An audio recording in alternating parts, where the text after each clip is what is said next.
माझी तेव्हापासून खूप इच्छा होती की आता काहीतरी नाटक पण साईड बाय साईड सुरू राहिलं पाहिजे. मग योगायोगाने हे व्यावसायिक नाटक मिळालं. त्यात अमृता सुभाष मॅम, संदेश कुलकर्णी सर, अमित फाळके सर असे हे म्हणजे दिग्गज आहेत सगळे. आणि त्यांच्याबरोबर काम करणं म्हणजे खूप शिकायला मिळतं. प्रत्येक प्रयोगात काहीतरी शिकायला मिळतं. मी अमृता मॅमला पण सांगितलं, त्यांना खूप विशेष वाटलं की आम्ही दोघे एवढे सेम दिसतो कसं काय असं. कधी कधी खूप दिवसानंतर प्रयोग करतो. मी त्यांना सांगतो की मॅम आपण थोड्याशा लाईन्स बोलून घेऊयात. ते एनी टाइम रेडी असतात. इव्हन 2-3 महिन्याचा जर गॅप गेला तर ते पूर्ण रन थ्रू वगैरे करतात. प्रॅक्टिसचं म्हणजे अजिबात कंटाळा वगैरे करत नाही. तर एवढे मोठे लोक तरीही प्रॅक्टिस एकदम व्यवस्थित करतात. आणि मला ही गोष्ट खूप शिकली मी त्यांच्याकडून. स्वागत आहे मराठी मनोरंजन विश्व चॅनलवरती. आणि सध्या एक रंगभूमीवर नाटक आहे की जे सध्या चांगलं गाजतं आहे. त्याचं नाव आहे पुनश्च हनीमून. आणि त्या नाटकाच्या निमित्ताने आज आपल्यासोबत मंगेश आहे. तर मंगेश काय सांगशील, कसं नाटक तुझ्यापर्यंत कसं आलं? Hi, first of all thank you very much. नाटक माझ्यापर्यंत खूप कोइन्सिडन्सली आलेलं आहे. नाशिकला, मी नाशिकचा आहे मूळचा. आणि नाशिकला एक प्रयोग होता. त्या प्रयोगाची मी इंस्टाग्रामवरती मी कंटेंट वगैरे क्रिएट करतो. तर मग तेव्हा मी त्या नाटकाची जाहिरात केली होती. आणि जाहिरात झाल्यानंतर मग मी प्रयोग बघायला गेलो. मग तेव्हा संदेश सर, अमृता मॅम मला भेटल्या, अमित सर भेटले. आणि त्यांनी लगेच, नाशिकचा प्रतिसाद चांगला होता, मग त्यांनी लगेच पुढच्या प्रयोगाची अनाउन्समेंट केली. पण नेमकं त्यावेळेस अमित सर अवेलेबल नव्हते. मग मला अमृता मॅमचा जाता जाता फोन आला घरी की तू करशील का तो प्रयोग, अमित सर नाहीये. तर मी म्हटलं 8 दिवसामध्ये मी कसं काय प्रिपेअर करू. अमित सरांचे आणि मी जे कॅरेक्टर करतो 3-4 वेगवेगळे रोल्स आहेत. तर मग संदेश सर बोलले की तू घरी ये, आपण घरी प्रॅक्टिस करूयात आणि तू करशील, मला तुझ्यावर गॅरंटी आहे. त्यांनी आधी थोडंसं थिएटरचं वगैरे पण पाहिलेलं होतं.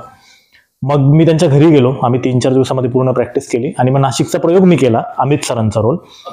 आणि मग अल्टरनेट प्रयोग मी करत गेलो जेव्हा जेव्हा अमित सर नव्हते. आणि मग एक दुसरं पबजी नावाचं कॅरेक्टर आहे, त्याचे पण 3-4 रोल आहेत. मग तेव्हा त्या कॅरेक्टरचा प्रॉब्लेम झाला. मग संदेश सर बोलले आता तू हे पण कर. मग अशा पद्धतीने मी ते पण केलं. याचा प्रयोग होता टाटा NCPA, तो हिंदी प्रयोग होता. आणि मग तिथून पुढे मग मी हे दोन्ही रोल करायला लागलो. कसं म्हणजे एक्सपिरियन्स कसा होता की बाबा आपण आराधाने गेलो, म्हणजे जायची कधी वाटलं नव्हतं की या कलाकारांबरोबर काम करायला मिळेल. आणि जेव्हा त्याच्याबरोबर प्रॅक्टिस चालू केली आणि आता जेव्हा हा प्रवासाचा एवढा चाललाय तर तो फिलिंग कसं आहे आता?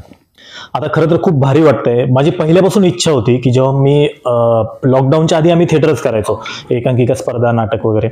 आणि लॉकडाऊन नंतर ते जरा बंद झालं होतं. मग मी कंटेंटवरती फोकस केला तर ते जरा बऱ्यापैकी चाललं. मग माझी तेव्हापासून खूप इच्छा होती की आता काहीतरी नाटक पण साईड बाय साईड सुरू राहिलं पाहिजे. मग योगायोगाने हे व्यावसायिक नाटक मिळालं. त्यात अमृता सुभाष मॅम, संदेश कुलकर्णी सर, अमित फाळके सर असे हे म्हणजे दिग्गज आहेत सगळे. आणि त्यांच्याबरोबर काम करणं म्हणजे खूप शिकायला मिळतं. प्रत्येक प्रयोगात काहीतरी शिकायला मिळतं. घरच्यांची रिएक्शन काय होती जेव्हा त्यांनी पाहिलं की एवढ्या मोठ्या अमृता मॅडमचं नाव तर हिंदीमध्ये सुद्धा एवढं आहे आणि अशा कलाकारांबरोबर तू स्टेज शेअर करतोय, तो घरच्यांची रिएक्शन काय होती? खरं तर घरच्यांना ह्या फील्ड विषयी जास्त माहित नाहीये. आणि कारण शेतकरी कुटुंबातला आहे मी, तर त्यांचं या फील्डशी एवढं काही हे नातं नाहीये. पण मी संदेश सर, अमृता मॅम यांना मी घरी येऊन गेलो होतो नाशिकच्या प्रयोगाच्या वेळेस. तेव्हा आम्ही जेवण वगैरे केलं. आणि माझे काका आहेत, त्यांना मराठी चित्रपट बघायची खूप हौस आहे. तर अमृता मॅम, मी त्यांना ओळख वगैरे करून दिली पण त्यांना क्लिक नाही झालं. आणि मग अमृता मॅम ते गेले. आणि मग मला काका बोलले की अरे त्या सैराटमध्ये ज्या म्हाताऱ्या बाईचा रोल केला त्यांची मुलगी काही. मी म्हणलं येस ज्योतिष यांची मुलगी. त्यांना वाटतं तुम्हाला कसं काय माहिती? म्हणजे अरे मी तोंडावरून ओळखलं. मी अमृता मॅमला पण सांगितलं, त्यांना खूप विशेष वाटलं की आम्ही दोघे एवढे सेम दिसतो कसं काय असं. आता जेव्हा हे अमृता मॅम सोबत तू स्टेज शेअर करतोय तेव्हा पाहता तू काय गोष्टी असं त्यांनी ऑब्झर्व केलं तू, किंवा काय एक कलाकार म्हणून शिकण्यासाठी महत्वाचं वाटलं की ज्या त्या लाईफमध्ये खूप महत्वाच्या ठरतील? सगळ्यात महत्वाची गोष्ट म्हणजे आता आम्ही एकांकिका स्पर्धा वगैरे करायचो. 1-2 प्रयोग झाल्यानंतर आम्ही काय करायचो, डिरेक्टली स्पर्धेला जायचो आणि डिरेक्टली सादर करायचो. प्रॅक्टिस हा भाग जरा कमी झाला होता नंतर, की असं होतं की ऑलरेडी आपलं बसलेलं आहे, आता परत काय प्रॅक्टिस करायची. पण अमृता मॅम, संदेश सर ही लोक अशी आहेत ना की त्यांना मी कधी खूप दिवसानंतर प्रयोग करतो. मी त्यांना सांगतो की मॅम आपण थोड्याशा लाईन्स बोलून घेऊयात. ते एनी टाइम रेडी असतात. इव्हन 2-3 महिन्याचा जर गॅप गेला तर ते पूर्ण रन थ्रू वगैरे करतात. प्रॅक्टिसचं म्हणजे अजिबात कंटाळा वगैरे करत नाही. तर एवढे मोठे लोक तरीही प्रॅक्टिस एकदम व्यवस्थित करतात. आणि मला ही गोष्ट खूप शिकली मी त्यांच्याकडून की नाटक असेल तर प्रॅक्टिस करत राहिली पाहिजे. आणि आपण पाहतो की हे नाटक जे आहे ते नवरा बायकोच्या रिलेशनशिपवर भाष्य करणार नाटक आहे की कसं ते त्याच्यावर रिव्हिजिट कशी केली पाहिजे किंवा रिलेशनशिप माध्यमातून ते कसं ग्रो होतं. तर ह्या नाटकात तुला काय गोष्टी शिकायला मिळाल्या की ज्या रिलेशनशिपमध्ये खूप महत्त्वाच्या आहेत? खरं म्हणजे रिलेशनशिपमध्ये एकमेकांसारखं होण्यापेक्षा एकमेकांचं होणं महत्त्वाचं आहे. तर हेच मी एका वाक्यात सांगेल की कारण आता पुढेही आम्ही त्या गोष्टीमधून जाणार आहोत. तर हेच म्हणजे तरुणांसाठी पण हेच शिकण्यासारखं आहे की रिलेशनशिप कशा पद्धतीने हाताळलं गेलं पाहिजे. बरोबर. आणि तुला एक असं रिस्पॉन्स काय आवडला, म्हणजे असं आता तुला लोक येऊन भेटले असतील, खूप सारे आता प्रयोग झाले त्याच्यात भेटले, तर काय असं लक्षात राहण्यासाठी काय मेमरी आहे का तुझी? एक कपल आहे मुंबईचंच, त्यांनी आतापर्यंत जवळपास 8 ते 9 वेळेस नाटक पाहिलं आणि जेव्हा जेव्हा त्यांच्या घराच्या आसपास प्रयोग असतो ते येतात म्हणजे येतातच. क्या बात. ते दरवेळेस येतात आणि पाठीमागे बॅकस्टेज येऊन आम्हाला भेटतात पण.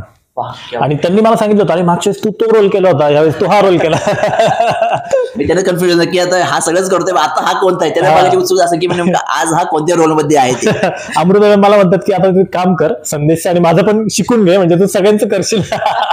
नक्कीच नक्कीच. तर आता प्रेक्षकांना नाटक पाहण्यासाठी काय आव्हान करशील?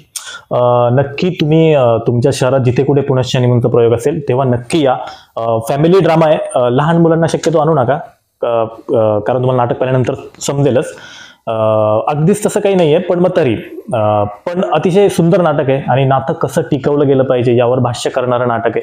कॉमेडी पण आहे, सिरियस पण आहे, एक चांगला संदेश देणारं पण नाटक आहे. तर तुम्ही सगळ्यांनी नक्की बघा पुनश्च निमंत्रण.